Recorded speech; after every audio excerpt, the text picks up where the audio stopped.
Well, I just got a van to the train station here in Luang Prabang. This train station is huge. It's like the size of a football field.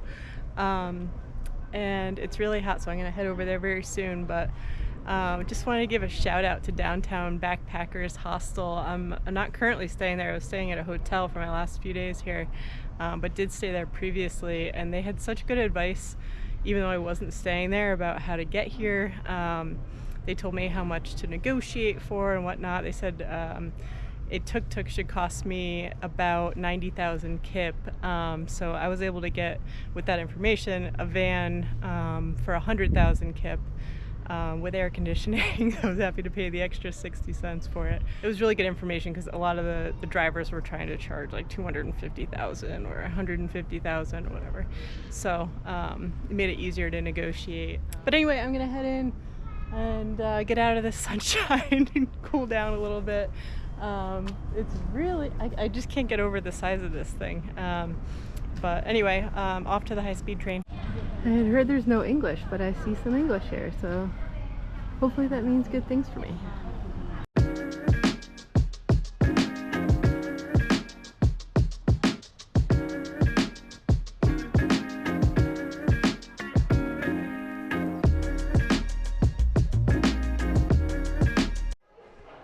Well, I figured out where the no English confusion comes in.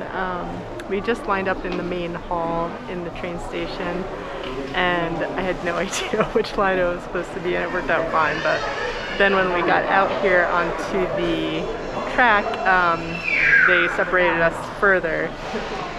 And again, there's no English, so, but I did find someone who was able to point me in the right direction. But yeah, it's a little confusing. It seems a little disorganized, but I got where I need to go, so no big deal.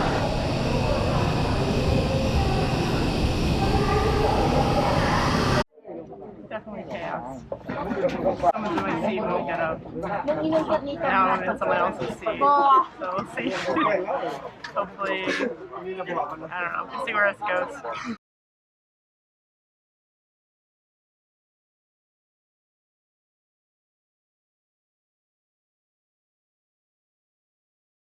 Just got here from the train station in Vang Vieng.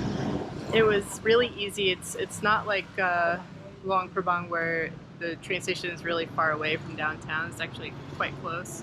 So it was only 30,000 kip, like $2. That was really easy. The chaos that ensued, it was utter chaos on the train. The actual train was very nice, very new, has outlets, plenty of space. I was one of the taller people on the train, and I had more than enough space for me and my luggage at my seat. There's also storage in between the train cars and above your head if you want more storage space. But the the chaos that happened was people taking other people's seats and then trying to convince them to take other people's seats. There were basically 20 people arguing at once, trying to convince each other to take the other person's seat. Finally, it all got sorted. But the part that I found funniest about that was that they check your ticket multiple times on your way in. They check it on the way out. They're constantly checking your ticket to make sure that you're where you belong, with the exception of when you're actually sitting down, which is when people needed assistance in securing their own seat.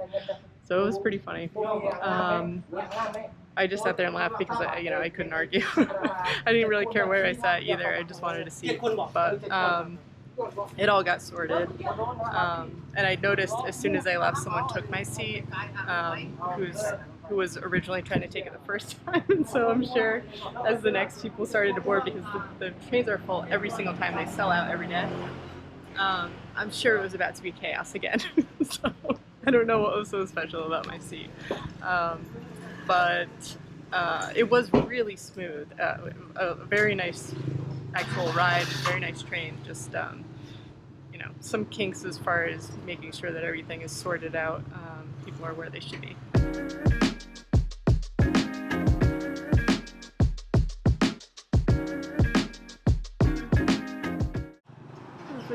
my hostel.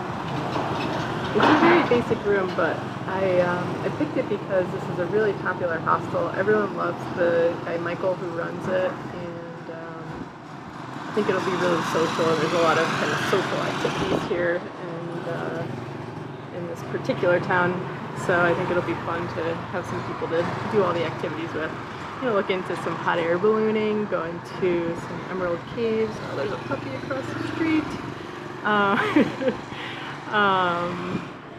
Going kayaking down the river, perhaps. A bunch of different things. So, should be nice.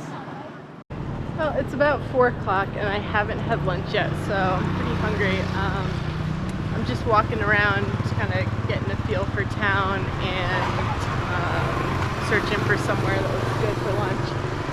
I'm noticing there aren't a ton of backpackers here, which I'm really surprised by, and frankly I hope that means that everyone's out on tours and whatnot, because the whole town is really set up as a backpacker haven. All these adventure tours and whatever else are all, oh, there's a bunch of cows over here. Down that dirt road.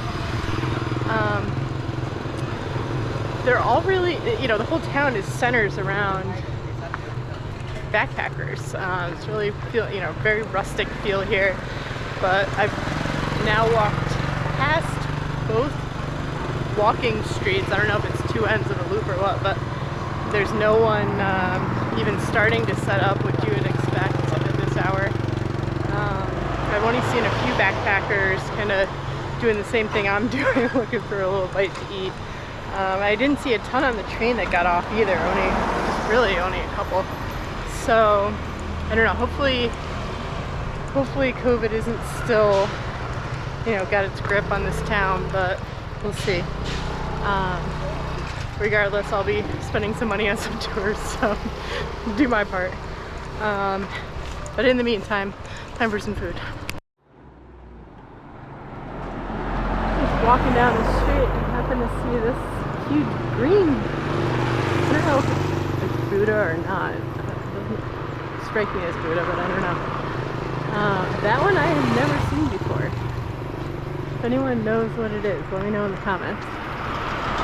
Well, I think my timing was off a little bit as far as finding food. It seemed like a lot of the places that I was interested in going to open a little bit later. I'm just like a tad early. They open at 5 or 6. So instead I found a little mini mart that has my favorite brand of yogurt that I found in Thailand with an odd name. It's called Bulgaria, but I found that. So I'm just gonna have a snack and hopefully find some food later. When I get hungry again, so so much for my big adventure going out to find food.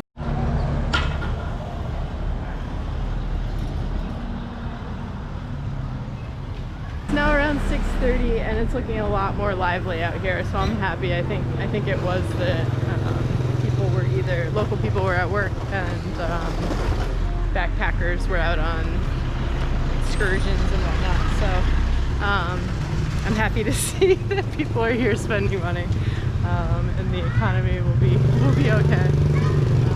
So anyway, I saw that there were a ton of Korean restaurants in town when I was walking around earlier, so I might check one out. It's pretty close to the hostel, and see what they have. Seem pretty popular in Google Maps, so let's check it out.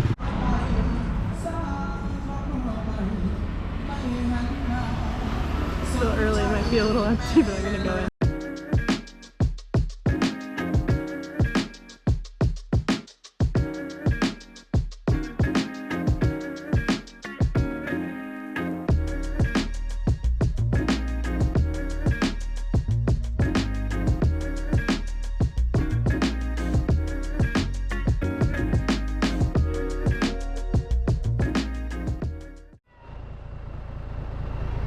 This is the main bridge to get to the other side of Vang Vieng. Pretty crazy. It's just a small little bridge, really. It's only room to go one direction, so they have to shut it down in one direction when people are going the other direction if they have a four-wheel car.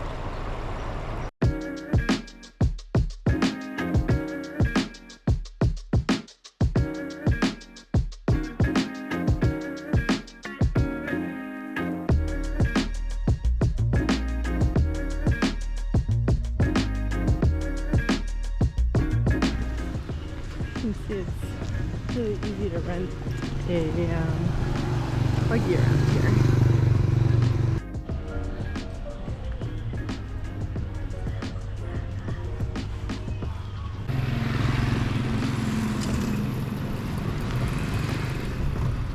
Some street food vendors. We got a sandwich there.